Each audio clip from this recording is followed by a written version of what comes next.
Hello বন্ধুরা, welcome to football দুনিয়া ভিডিওতে সবাইকে স্বাগত। তো গুড মর্নিং সকলকে। একটা খুব গুরুত্বপূর্ণ আপডেট আপনাদের সঙ্গে শেয়ার করব।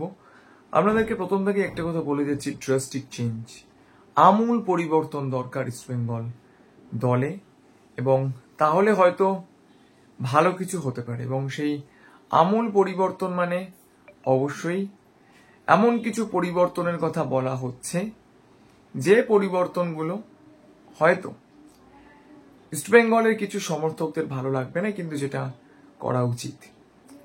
তো ইন্ডিয়ান প্লেয়ার্সদের মধ্যে কিছু যে পরিবর্তন আসতে পারে এরকমটা আপনাদেরকে আমাদের তরফ থেকে বলা হয়েছিল, কিন্তু কি পরিবর্তন আসবে সেই নিয়ে সেরকমভাবে আমরা ডিরেক্টলি কোনো কথা বলিনি। তো একজন একজন করে প্লেয়ারের নাম আমরা বলবো যে কোন কোন খেলোয়াড়দেরকে ইস্টবেঙ্গল ম্যানেজমেন্ট ছেড়ে দিতে পারে বা ছাড়ার সম্ভাবনা রয়েছে। প্রথমেই একটা কথা বলে দিচ্ছি, ছেড়ে দিতে পারে এই ওয়ার্ডটা আমি ইউজ করেছি, তো তার মানে তাদেরকে ছাড়া হবে এরকমটা কিন্তু নয়। বিশেষ করে নন্দকুমার শেখর, লালচুঙ্গঙ্গা এই ধরনের প্লেয়ার্সদের সঙ্গে কিন্তু ইস্টবেঙ্গলে মাল্টি ইয়ারে কন্ট্রাক্ট রয়েছে। তো প্রথমে আমি যে নামটার কথা বলবো, লালচুঙ্গঙ্গা। আমি জানি তাকে সামনের মরশুমে ইস্টবেঙ্গলের সহ অধিনায়ক করা হয়েছে, কিন্তু ইস্টবেঙ্গল কোচ অস্কার ব্রুজন তিনি কিন্তু লালচুঙ্গঙ্গাকে দলে চাইছেন না।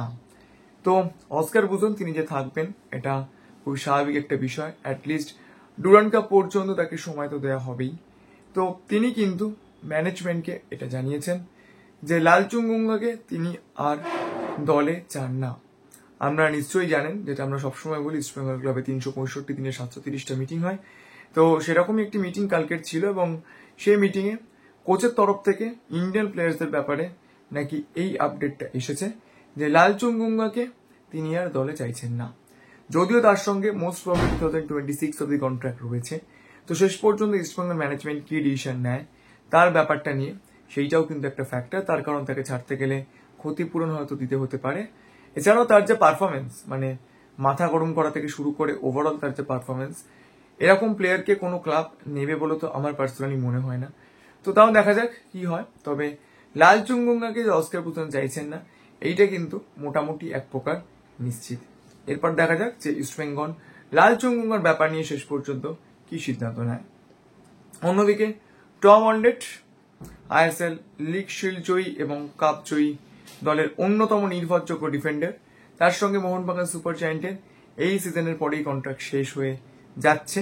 তো এই মুহূর্তে যেটা লেটেস্ট আপডেট, টম অলডেটকে নেওয়ার জন্য কিন্তু বেঙ্গালুরু এফসি একটা বড় অফার দিয়েছে। ফুটবল দুনিয়া এক্সক্লুসিভলি এটা আপনাদেরকে কনফার্ম করছে। তো দেখা যাক টম অলডেটকে রাখার জন্য মোহনবাগান সুপার জায়ান্ট তার কন্ট্রাক্ট রিনিউয়ালের জন্য কোনো চেষ্টা করে কিনা। তবে টম অলডেটকে পাওয়ার জন্য বেঙ্গালুরু এফসি একটা বড় অফার দিয়েছে, এইরকমটা কিন্তু আমরা জানতে পেরেছি। তো ভিডিওটা এই পর্যন্ত ছিল। যদি ভিডিওটা ভালো লাগে প্লিজ লাইক করে দেবেন, আর মনে করে চ্যানেলকে সাবস্ক্রাইব করতে ভুলবেন না। Thank you so much to all of you.